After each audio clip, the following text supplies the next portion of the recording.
Chapter 11, The Man in the Mirror.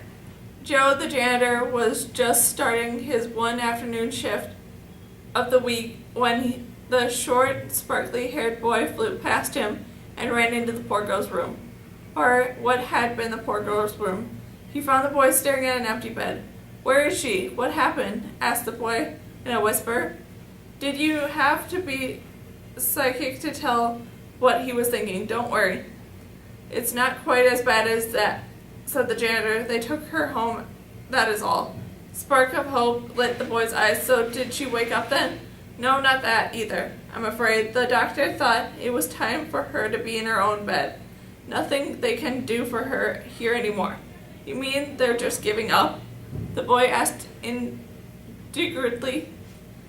Well, they didn't put it that way. The boy slumped against the hospital bed. Color drained from his face. You need a second. The boy nodded. Tears in his eyes, he put his hand on the sheets on which the girl had so recently been laying. Don't be so long, son. I've got to mop the floor in there and get the room ready for the next customer. The janitor hesitated, trying to think of something more reassuring to say, but then he gave up and left the boy alone.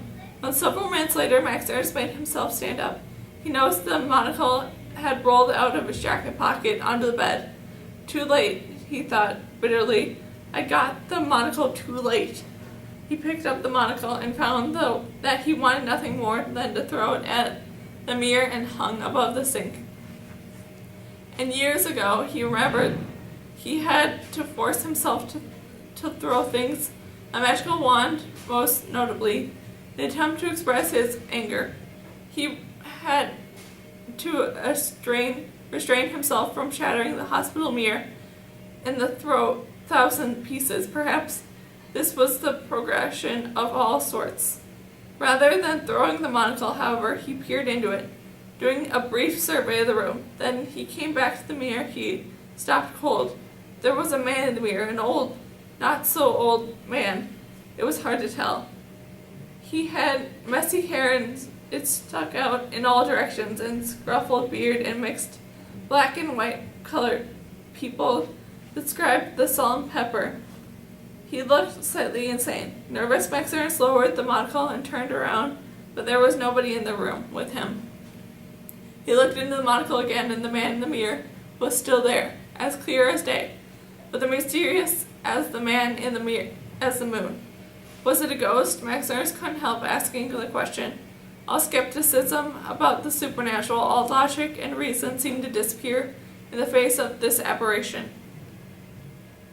Whatever it was looking in Max Ernst's direction. It seemed not to see him. His brow was furrowed and he looked frustrated, conflicted. He was muttering something to himself. They are trying to tell me something, Max Ernst whispered, stepping closer. Do you have a message from Cass? The man didn't respond. Just kept muttering. The mirror looked foggy around the edges, and Max Ernst wiped it away with his hand. The image didn't change. The fog was behind the mirror. I must be going crazy, Max Ernst thought. This is all in my head. It must be. He peered closer and saw that the man was hunched over a desk. Papers spilled out in front of him, covering with almost all unrelatable scroll. Max Ernst had the odd sensation that he knew the man. Something about the man's nose reminded Max Ernst of his father, and yet Max Ernst was certain that he'd never seen him before.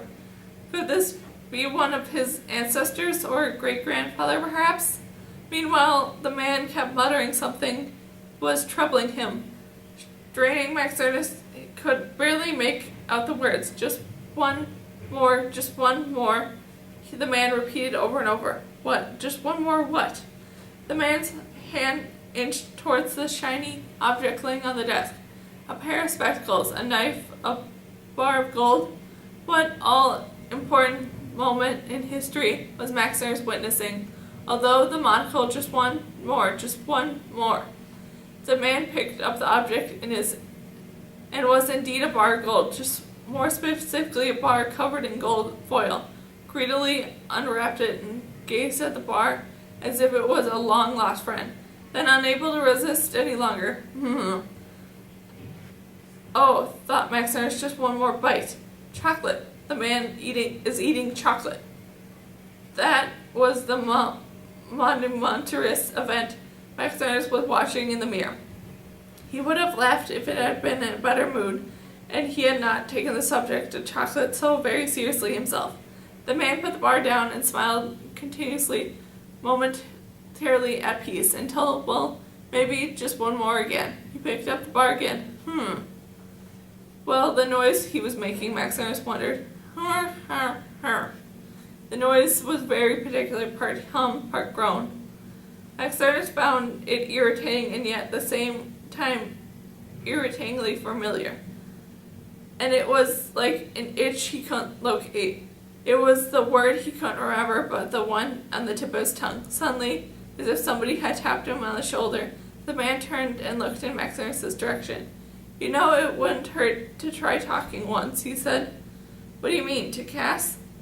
Max Ernst stammered, but the man didn't respond. He just picked up his pen and started writing.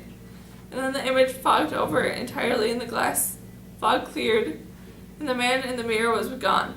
And in his place, Max Ernst saw only himself. Frustrated a little and a bit frightened, Max Ernst lowered the monocle and walked out into the hallway. Instinctively, he headed to the vending machine, and there was the only one chocolate bar left. And for a second, he considered leaving it for later. Then he remembered there would be no later. He had no reason to return to the hospital. He bit into the chocolate bar.